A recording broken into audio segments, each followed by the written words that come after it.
guys, welcome back to Atheist Bible Study number 12, Jacob meets Esau. In Atheist Bible Study 11, Jacob's flocks increased and he left Laban and took all his wives and all his children and went back towards his home.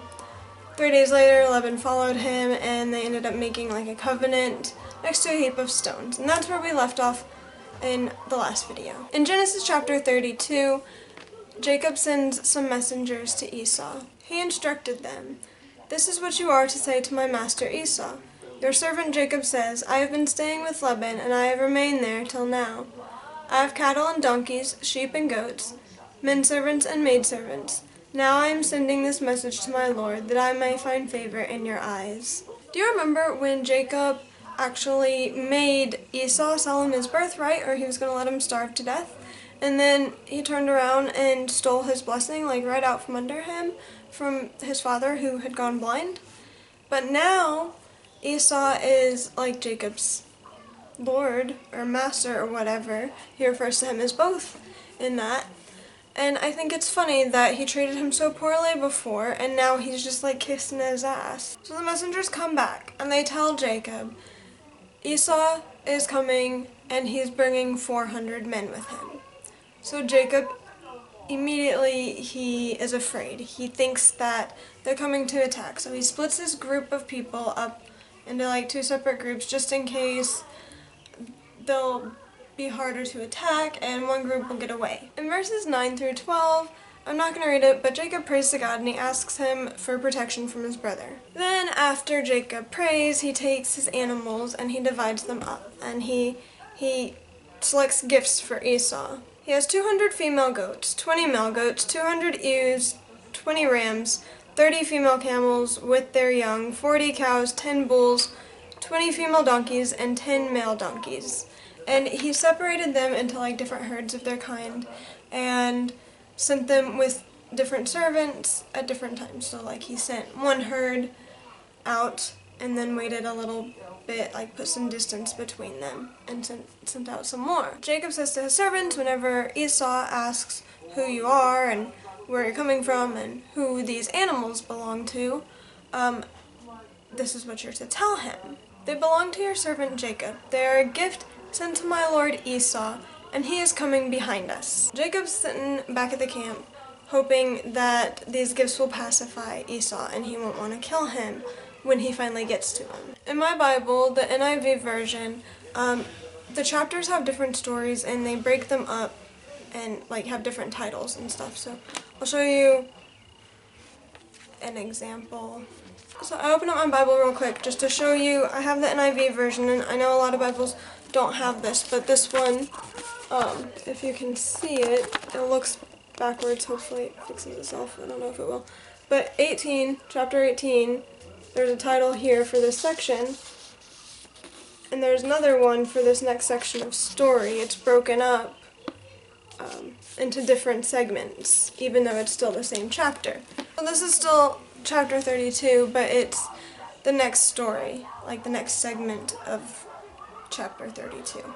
That night Jacob got up and took his 2 wives, his 2 maidservants, and his 11 sons and crossed the ford of the Jabbok. After he had sent them across the stream, he sent over all his possessions.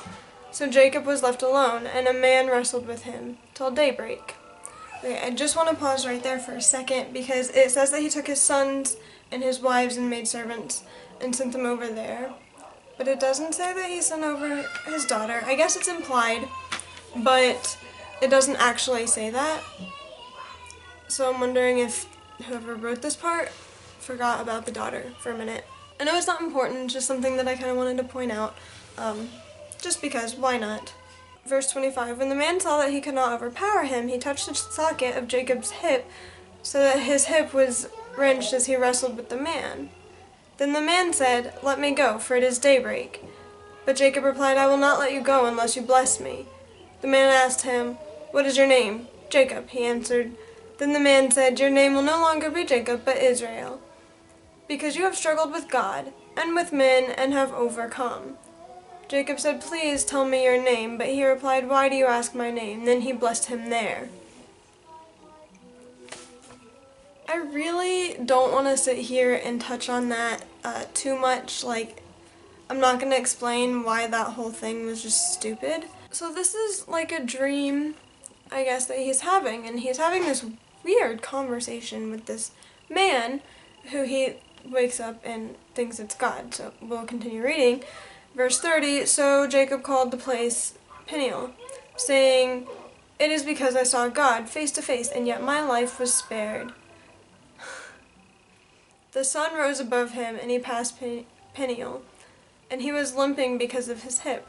Therefore, to this day, the Israelites do not eat the tendon attached to the socket of the hip, because the socket of Jacob's hip was touched near the tendon.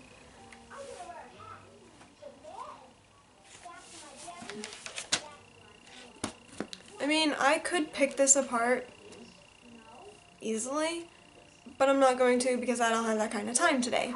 I'll just leave that for you guys to interpret it however you want.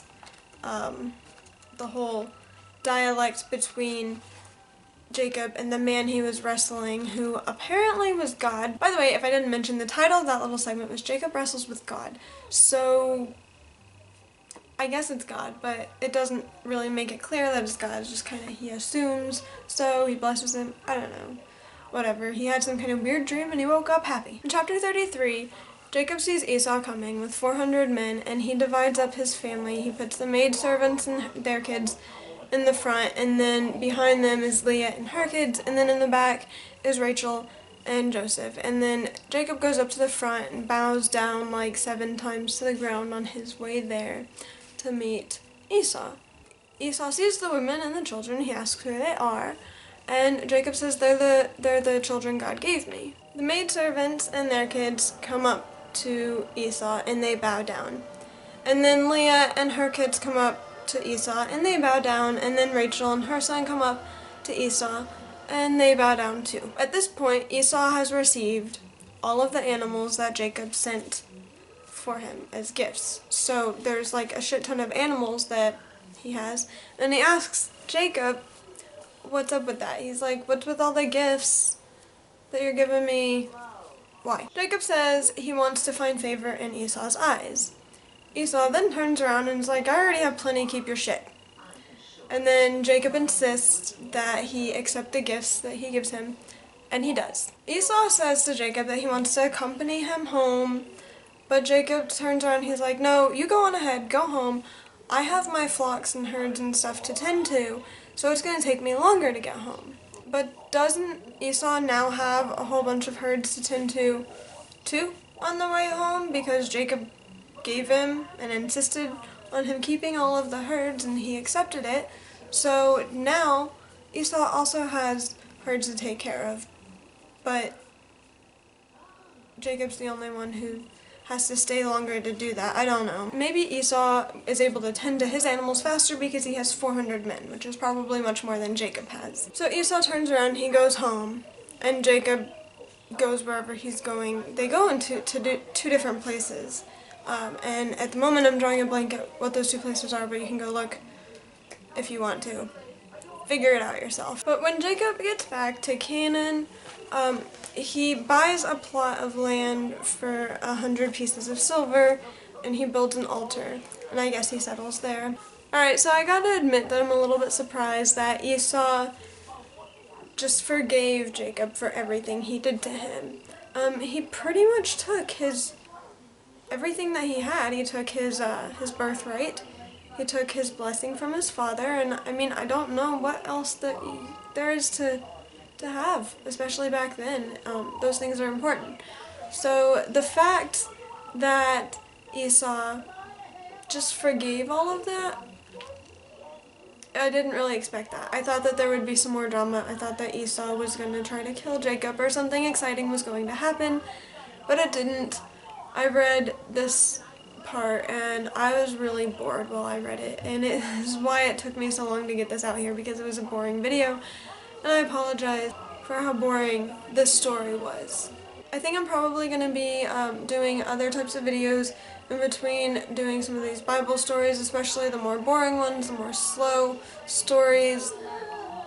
I just don't feel like doing them as much. They're not getting as many views as some of my other videos, so I'll probably do some more of that, but I am going to keep doing this until the end.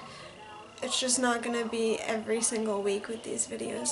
Yeah, whoever wrote this book gets an F for horrible imagination and writing skills and editing skills and morals. You fail.